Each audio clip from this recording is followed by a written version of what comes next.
Ooh, sound effects. All right. God bowling. That's what I was always told. Oh my goodness, it is 46 degrees here in North Texas, and we're having one hellacious thunderstorm with hail. All right. So I'm not even going to try to figure this out. I'm still brain dead from last week.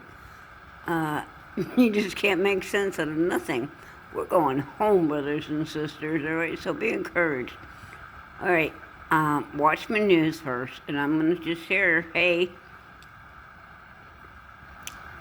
President Biden has struck Syria and Iran, and, well, it's pretty heavy over there, and it seems like we're fixing to go to war, all right? So if you're on my Twitter page, I've got it on there.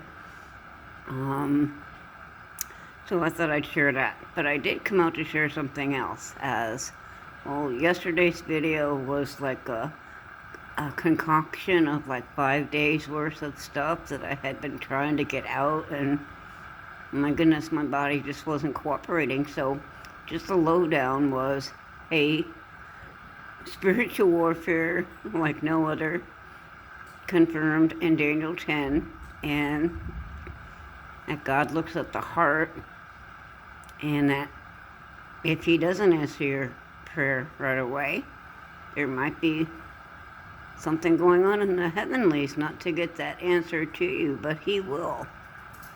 And that was the moral of the story, along with everything else, okay? So despite all that, been having a lot of reoccurring dreams or deja vu dreams or whatever. It's crazy.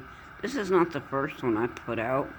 I put out a couple actually, and this is crazy because this is not anything I would think about at all.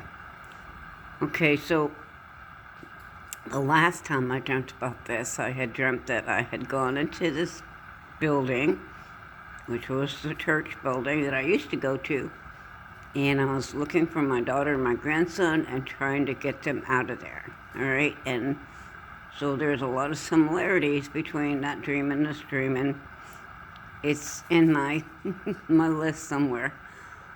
All right, so this time, it was on February 14th, Sunday afternoon, when this was just starting. And I had, like, when you, like, nap, you don't really, like, get into a deep sleep or anything, right? So you're half awake and half asleep, and dream visions, I call them. And again, Molly to my rescue. Always. She's so sensitive. They all are. All right, so in my dream, I had gone back to the church. I don't know why. And I walked in, and their people were looking like, okay, the church there always has like a big foyer with coffee, donuts, and everybody chatting and everything. And this time it was like nobody was chatting, nobody was doing anything. People were walking around like zombies and absolutely nothing. And nobody recognized me or spoke to me, maybe but one or two people. And the first time that I had this dream, and the same thing with this one, it was like nobody acknowledged me from the people that I saw that I knew. Then there was one man that came by, and I looked at him and I said, hey, I know you. You know me, social butterfly, right? And the guy kind of looked at me, and when he did, there was like no light in his eyes, and he just really looked dead. You know what I'm saying? Like nobody was home. And I said, well, I know you, right? And he just looked at me and he said, no, or maybe. And then he just turned around and walked away. And I was sitting there for a minute, and I was going, okay, where do I know this guy from? All right, so then it hit me. Well, right after that, the pastor's wife happened to be in front of me, and didn't welcome me or anything. She was actually a little upset that I was there. Um, and I had mentioned that I had just stopped by and was saying hi, and I said I saw, and I named that guy, and she like immediately interrupted me because I was saying things like, I pray that he found Jesus, all right? Uh, by coming here, I'm praying. And she just got like wide-eyed with me and animate, and she said, "You didn't talk to him, did you?" And I said, just for a short minute. And she was like all up in arms and got upset and yelled something like, "No wonder everybody's leaving." And she just walked away from me. She stomped away from me, actually. All right, so while I was there, I figured, okay, I guess I figured I'll go in and sit down, right, and do some praise and worship. Now, the Lord had told me to leave this church 11 years ago, so it's been a long time. I have no affiliation with anybody there, nothing. And I have been an ex for 11 years as well, so, there's no way or reason that I would even think about him or want to, or this place. All right, so when I went to sit down, some guy said to me, I'll take your coat for you. And coat? We don't have a coat room here, I'm thinking. And I'm like, no, I'll just keep it right here with me. He goes, no, we have to put the coats up or something like that. And so he grabbed my coat and took it. Well, I'm sitting there waiting for things to start, and I looked down to my right, and it was kind of like I was at the end of the aisle. And I looked down on my right, and there was two, like, baby things, carriers with, like, two babies in it, like they would be twins or something. Feeling like, oh my goodness, where's the parents, And I reached down and, me, with kids, critters, whatever, and I went and I picked up one of the babies, only, well, I don't really want to get into detail to what I saw, other than, I can tell you right now, it was not a baby, and if it was really crazy, creepy. So I'm like looking at this baby, and then I looked over at the other one that I couldn't see, but I also noticed at the same time that there was a third one, and only this one wasn't in a seat or a cradle or anything. It was on its face on the floor.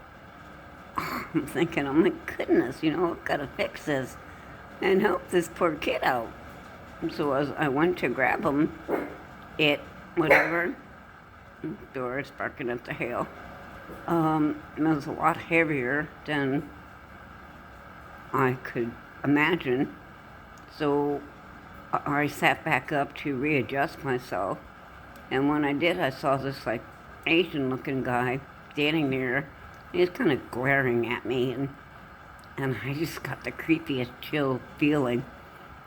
So at that point, it was like, I think I just want to leave. So I got up, and I happened to see somebody that had put my coat away or something, and I said, "No, where's the coat room? Where's my coat?" And he said, "I put it in a closet," and he pointed, but that was it. So I walked over, and I opened this door, and I see all these coats hanging there, but I couldn't find mine. And the man walked up, and he said, "Well," and I'm like, "Well, I can't find my coat." I said, "It's a purple one. It should be sticking out right here. I should be able to see it. It's purple."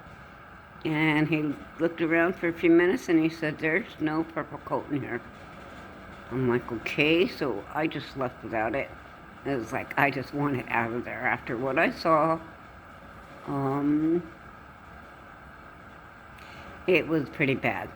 So I just wanted out. When I got out into the parking lot area, well, there was a black and white dog there. And so as I'm going over to say hello to the doggy, I noticed somebody on my right side coming at me. and it was my ex. And I kind of looked at him in surprise and said, "Oh, what are you doing here?" And he said, "Well, I came to help." And he put his hand out, and at that moment was when I guess I was waking up, because I could feel Molly, like on my right side. And she was like, the last time I had a dream where she was on my head fighting off something and hurting. Well, this was hurting on my side. So it was like, wow, what's up? So I jumped up off the couch, and this was so real, y'all, that I jumped off the couch. I think I yelled at Molly. I had to go apologize after I shook it all off and realized what was going on, because it was like, wow, what was that all about? And then I recognized that it obviously was some kind of, well, I had to pray about this before I released it. And this happened on Sunday, last Sunday. So after praying about this, I'm realizing, this church was, well, let's just say that, church is for sick people. I get this, okay? But the building's not the church. We are the church. First time when I was there trying to get my daughter and my grandson, that was about getting them out of there and come out of her, my people, is the building.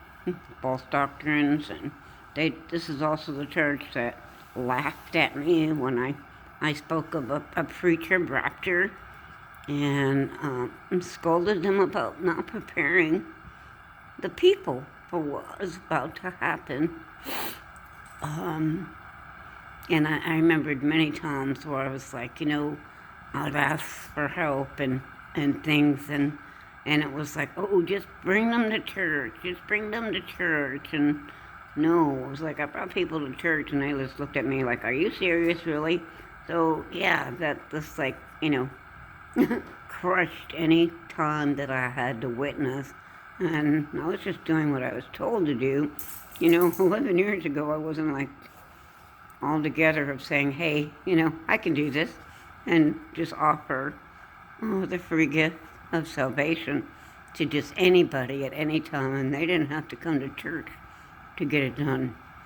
All right, so I'm looking at, the purple coat part in the coat closet. I just cannot get it, other than the coat was my covering, and it was purple, so that would be Jesus. And of course, when your ex or your father or anything is in a dream, it's usually Jesus, right? So when he reached out his hand, he said, here, I'll help you. Okay, well, then what happened last week? Right? Yeah, and I know that all the glory goes to Jesus, because there's no way that I could have done what I did to get through this without Jesus every single second. Wow, I'm not even supposed to pick up 5 pounds and 17 degrees and snow. Yeah, this was like really crazy. No power at all, and just dealing with it. That's it, surviving. When you've got to survive, you survive, and it happens. But without Jesus, I just don't know how these people survive. I don't know why. It was a dead church. That's what I was seeing, is that all the people in there were dead. They had no life in their eyes. They had no hope. They had nothing. Those babies being left unattended, still to this day, I keep seeing this over and over in a vision. It's pretty creepy. I don't know what this was all about, other than maybe, I don't know, something that I really shouldn't say right now, okay? So yeah, and then when I woke up, and like this was so real, when I literally jumped off the couch and turned around to make sure that it was the couch that I was sleeping on, and I really wasn't there, because that's how real it was. And Molly was like really hurting my side with her nails and her paws, and like I said, I kind of scolded her, but then I went over and realized, hey, you're just doing me good. And I'm sure she's so sensitive, and she knew that I was in turmoil, I guess would be the word.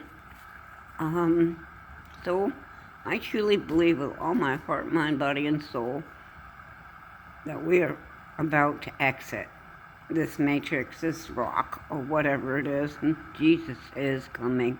It's time to pull it together. Everybody needs to pull it together. We need to love one another, love God with all our heart, mind, body, and soul, and love our neighbor as ourselves. We're to edify, encourage, build up, pray for one another. This is super important. And as creators, I know many of us have such a struggle. Some of them are so good at being able to edit, and I'm not that, okay?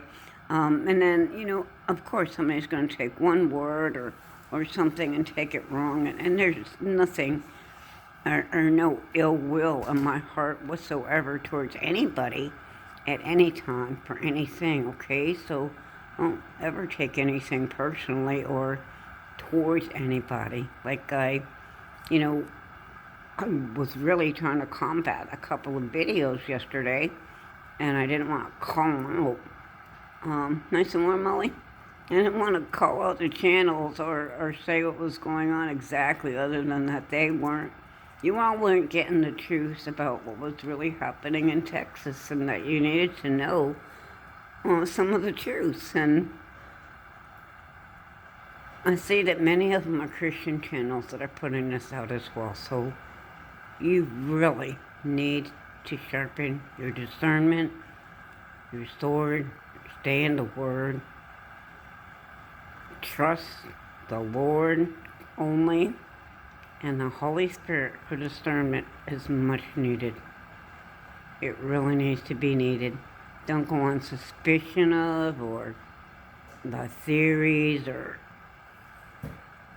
we've got some creepy stuff going on right now. We need to pull it together to help each other get there, because we are almost at the finish line, y'all. So with that being said, I just wanted to say, this is Debbie from Texas, and it's Molly saying peace out. Maranatha, let's keep looking up, brothers and sisters. The King is coming.